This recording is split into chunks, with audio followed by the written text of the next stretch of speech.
Hi all, ಹೇಗಿದ್ದೀರಾ? Hope you all are fine. Welcome back to my channel.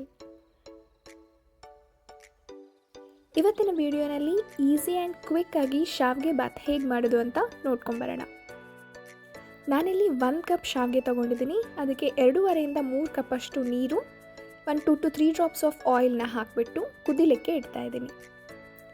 ನೀರೆಲ್ಲ ಚೆನ್ನಾಗಿ ಕುದ್ಮೇಲೆ ತೊಗೊಂಡಿರುವಂತಹ ಶಾವಿಗೆನ ಹಾಕಿ ಒಂದ್ಸಲ ಮಿಕ್ಸ್ ಮಾಡಿಬಿಟ್ಟು ನೀಟಾಗಿ ಬಾಯ್ಲ್ ಮಾಡ್ಕೋಬೇಕು.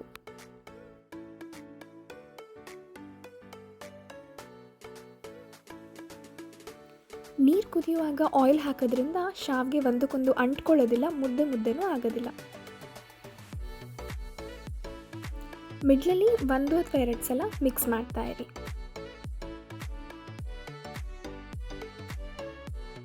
ಈಗ ಶಾವಿಗೆ ನೀಟಾಗಿ ಬೆಂದಿದೆ. ಸ್ಟವ್ ಆಫ್ ಮಾಡಿಬಿಟ್ಟು ನೀರನ್ನೆಲ್ಲ ಸ್ಟ್ರೀನ್ ಮಾಡ್ಕೊಳ್ಳೋಣ.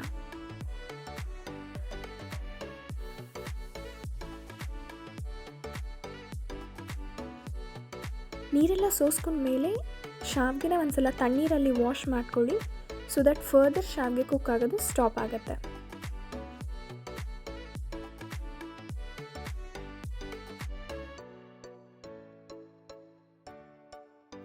ನೆಕ್ಸ್ಟ್ ಒಂದು ಪ್ಯಾನ್ಗೆ ಎಣ್ಣೆ ಹಾಕಿ, ಎಣ್ಣೆ ಬಿಸಿ ಆದಮೇಲೆ ಅದಕ್ಕೆ ಸಾಸಿವೆ, ಜೀರಿಗೆ, ಕಡಲೆಬೇಳೆ, ಉದ್ದಿನಬೇಳೆ, ಸ್ವಲ್ಪ ಗೋಡಂಬಿ, ಇಂಗು ಹಾಕ್ಬಿಟ್ಟು ಒಗ್ಗರಣೆ ಮಾಡ್ಕೊಳ್ಳೋಣ.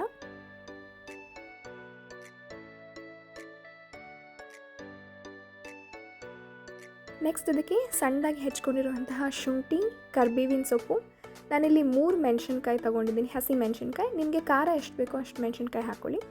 ಇದನ್ನೆಲ್ಲ ನೀಟಾಗಿ ಫ್ರೈ ಮಾಡ್ಕೊಳ್ಳೋಣ. ಇದೆಲ್ಲ ನೀಟಾಗಿ ಫ್ರೈ ಆಗಿದೆ. ಈಗ ಡ್ರೈ ಮಸಾಲ ಪೌಡರ್ ಹಾಕ್ತಾ ಇದ್ದೀನಿ. ಸ್ವಲ್ಪ ಅರಿಶಿನ, ಗರಂ ಮಸಾಲ, ರುಚಿಗೆ ತಕ್ಕಷ್ಟು ಉಪ್ಪು, ಸ್ವಲ್ಪ ಸಕ್ಕರೆ ಎಲ್ಲ ಹಾಕ್ಬಿಟ್ಟು ನೀಟಾಗಿ ಮಿಕ್ಸ್ ಮಾಡ್ಕೊಳ್ಳೋಣ.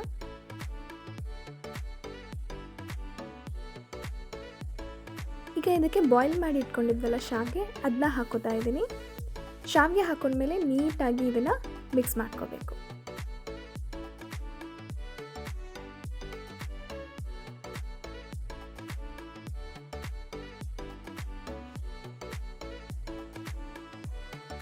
ನೆಕ್ಸ್ಟ್ ಅದಕ್ಕೆ ಸಣ್ಣದಾಗಿ ಹೆಚ್ಕೊಂಡಿರುವಂತಹ ಕೊತ್ತಂಬರಿ ಹಾಕ್ತಾ ಇದ್ದೀನಿ. ಹಸಿ ಕಾಯಿ ತುರಿ, ನನ್ನ ಹತ್ರ ಫ್ರೋಝನ್ ಕಾಯಿ ಇತ್ತು, ಅದನ್ನ ಹಾಕಿದ್ದೀನಿ. ನೀವು ಫ್ರೆಶ್ ಆಗಿರುವಂತಹ ಕಾಯಿ ತುರಿ ಕೂಡ ಹಾಕೋಬೋದು. ಫ್ರೆಶ್ ಅಥವಾ ಫ್ರೋಝನ್ ಯಾವುದಾದ್ರೂ ಹಾಕೊಳ್ಳಿ. ಇದೆಲ್ಲ ಹಾಕಿದ್ಮೇಲೆ ನೀಟಾಗಿ ಮಿಕ್ಸ್ ಮಾಡಿ, ಲಾಸ್ಟಲ್ಲಿ ಸ್ಟವೆಲ್ಲ ಆಫ್ ಮಾಡಿದ ಮೇಲೆ ಒಂದು ಅರ್ಧ ಹೋಳಷ್ಟು ನಿಂಬೆಹಣ್ಣಿನ ರಸನ ಆ್ಯಡ್ ಮಾಡಿ